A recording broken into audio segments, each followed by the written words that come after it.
Birinci günü жана биринчи күнү алып кеттиңиздер го кече. Кече алып кеткенден кийин бир аз болсо дагы кичине жылыш болдубу биринчи күнү алгандан. Кече?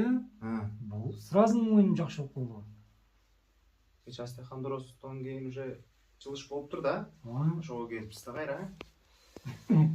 Буну курс лечения алабыз биринчи. Курс лечения алып, этап менен лечения кылабыз. Только этап. Жөнөкөй бул жакшы болушу Бир күндө болот да бу. Бул шейный остеохондроз. Эгерде шейный остеохондроз болуп, ооруп, кыйналып, ушундан айыга албай же шыпасын таба албай кыйналып жүргөндөр болсо, Сизге калмас. андан мага кайрылса, кантип айыгыштын кандай жолдору бар экенин толук сиздерге түшүндүрүп берем. Мынтип жүргөндөр өтө көп да. Көп.